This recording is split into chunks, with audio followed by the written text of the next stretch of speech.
Hello gamers, A95 is here. Free fire में OB46 update के बाद काफ़ी सारे करैक्टर में चेंजेस किए गए हैं। यही सारे चेंजेस आज की वीडियो में मैं आपको डिटेल में समझाने वाला हूं, तो वीडियो को पूरा देखना। और वीडियो पे अगर पहली बार आए हो तो वीडियो को लाइक और चैनल को सब्सक्राइब कर लेना, ताकि आपको ऐसी इन्फॉर्मेशन सबसे जल्दी मिल पाए। तो सबसे पहले बात करते हैं ओरियन करैक्टर के बारे में। जब हमें ओरियन की एक्टिव स्किल यूज़ करनी पड़ती थी तब हमें 200 EP चाहिए होती थी, और जब हम इसकी एक्टिव स्किल यूज़ करते थे तो इसकी 20% मूवमेंट स्पीड कम हो जाती थी। पर आफ्टर OB6 अपडेट के बाद इसकी जो मूवमेंट स्पीड है वो सिर्फ 10% ही कम होगी।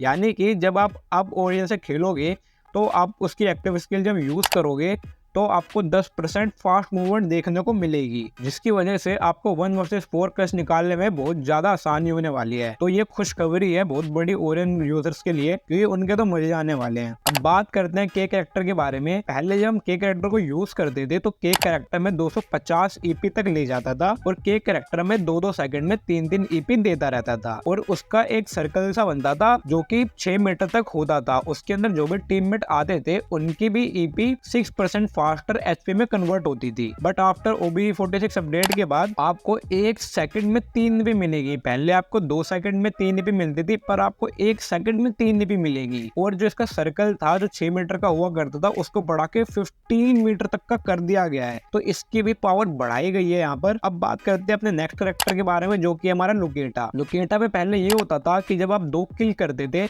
तो अब ये आपकी HP 250 HP कर देता था। एक किल के बाद आपकी 25 HP बढ़ा देता था, और दूसरे किल के बाद 25 और बढ़ा देता था। तो आपकी जो HP होती थी वो 250 HP हो जाती थी। पर अपडेट के बाद इसको HP से हटाकर शील्ड पॉइंट में कन्वर्ट कर दिया गया है। यानी कि जब आप 1 किल करोगे तो आपको 25 शील्ड पॉइंट मिलेगा, और 2 किल के बाद 50 शील्ड पॉइंट आपका हो जाएगा। अब देखो, कई सारे लोग कंफ्यूज होते हैं कि शील्ड पॉइंट में और HP में डिफरेंस क्या है। तो मैं बता दूं, जो शील्ड पॉइंट है वो भी HP की तरह ही होता है। जैसे कि जब आप इससे फाइट लेते हो तो पहले आपका शील्ड पॉइंट खत्म होता है, उसके बाद आपकी HP जाती है। एक तरह से देखा जाए तो ये पहले जैसा था अभी भी वैसा ही है, ज्यादा कुछ इसमें फर्क आया नहीं है। अगला कैरेक्टर हमारा ज़ैनी। जब आप ज़ैनी से पहले खेलते थे और इसकी एक्टिव स्किल यूज करते थे तब आपको 60 HP एक्स्ट्रा मिलती थी 12 सेकंड के लिए।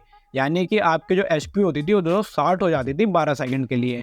और तभी अगर आप हीलिंग इफेक्ट यूज करते थे तब आप 75% ज्यादा हीलिंग इफेक्ट देखने के लिए मिलता था। पर अपडेट के बाद इसकी स्किल पूरी चेंज कर दी गई है। अब आपको 60 HP नहीं 60 शील्ड पॉइंट मिलेगा। और पहले इसकी जो स्किल होती थी उसको रिचार्ज होने में 75 सेकंड लगता था। पर इस बार हुआ क्या, जैसे आप एक एनिमी को नॉक करोगे इसकी जो स्किल है वो रीसेट हो जाएगी, रिचार्ज हो जाएगी। यानी कि आप बार बार इसकी स्किल यूज कर पाओगे जैसे जैसे आप एनिमी को नॉक करते जाओगे। तो इसकी पावर बहुत ज्यादा बढ़ा दी गई है। इससे बहुत ज्यादा एडवांटेज होने वाले हैं। जो लोग इससे खेलते हैं, ज़ैनी से खेलते हैं, उनके भी मजे आने वाले हैं। अगला कैरेक्टर हमारा DB। जब हम DB को पहले यूज करते थे और फायरिंग करते थे तब हमारी जो मूवमेंट स्पीड होती थी वो 30% तक बढ़ जाती थी, और एक्यूरेसी 60% तक बढ़ जाती थी। पर OB46 अपडेट के बाद हमारी जो एक्यूरेसी है वो तो 60% ही है, पर जो फायरिंग करते हुए मूवमेंट स्पीड थी वो 30% से 50% बढ़ गई है। यानी कि जब आप गोली चलाते हुए जॉयस्टिक अपना हिलाओगे तब आपको ज्यादा मूवमेंट देखने के मिलेगी पहले कंपैरिजन। तो बहुत ज्यादा मजा आने वाला है उन लोगों के लिए जो फायरिंग करते हुए जॉयस्टिक का यूज करते हैं। उन लोगों के लिए ये कैरेक्टर बहुत बढ़िया काम करने वाला है। अब बात करते हैं नेक्स्ट कैरेक्टर के बारे में, जो कि होने वाला है हमारा मैरो। जब हम मैरो के साथ पहले खेलते थे और डिस्टेंस पे एनिमी जब रहता था उसको जब हम डैमेज देते थे तो 25% तक डैमेज हमारा बढ़ जाता था, और जब उसके ऊपर मार्क आ जाता था तब हमारा 3.5% तक डैमेज बढ़ जाता था। पर अपडेट के बाद हमारा जो 25% डैमेज है वो तो 25% ही है, उसको 5% तक बढ़ा दिया गया है। यानी अब जब एनिमी के ऊपर मार्क होगा और आप उसे मारोगे तो उसे 5% तक डैमेज ज्यादा लगेगा। अगला कैरेक्टर हमारा एंड्रियो। जब एंड्रियो को पहले यूज करते थे तो जो आर्मर रिडक्शन था वो 5% होता था, और टीममेट का भी 5% आर्मर रिडक्शन हो जाता था जो इस स्किल के साथ खेल रहे होते थे। पर अपडेट के बाद आर्मर रिडक्शन 4% कर दिया गया है, और टीममेट के लिए सिर्फ 1% रिडक्शन किया गया है, और वो भी जो 15 मीटर की रेंज में होंगे। तो यहाँ पे इसकी स्किल को बहुत ज्यादा कम किया गया है। बात करते हैं नेक्स्ट कैरेक्टर के बारे में, जो कि हमारा है एंटीनियो। देखो, जब हम एंटीनियो पहले यूज करते थे तब हमें 30 एक्स्ट्रा शील्ड पॉइंट मिलता था, पर 1 सेकंड में 10 शील्ड पॉइंट को रिकवर करता था। लेकिन अपडेट के बाद ये 1 सेकंड में 5 शील्ड पॉइंट को रिकवर करेगा। 5-5 करके रिकवर इसकी शील्ड पॉइंट होगी। यानी कि पहले 3 सेकंड में हमें 30 शील्ड पॉइंट रिकवर हो जाती थी, अब यही डबल हो गया, यानी 6 सेकंड में 30। तो यहाँ पे इसकी पावर को थोड़ा कम किया गया है। तो यही सारे कैरेक्टर पेट है जिनमें चेंजेस देखने के लिए मिले हैं हमें OB46 अपडेट के बाद। और एक चीज मैं आपको और बता दूं, पहले जितने सारे पेट होते थे वो सारे हमको डायमंड में देखने के लिए मिलते थे, पर अब सारे पेट को कोइंस में कर दिया गया है। अब गोल्ड में सारे पेट को खरीद सकते हो, कि बहुत अच्छी चीज करी है गरीना वालों ने। आपका फेवरेट पेट कौन सा है कमेंट में जरूर बताना। तो मिलता हूँ आप लोगों से नेक्स्ट वीडियो में, तब तक के लिए बाय एंड टेक केयर।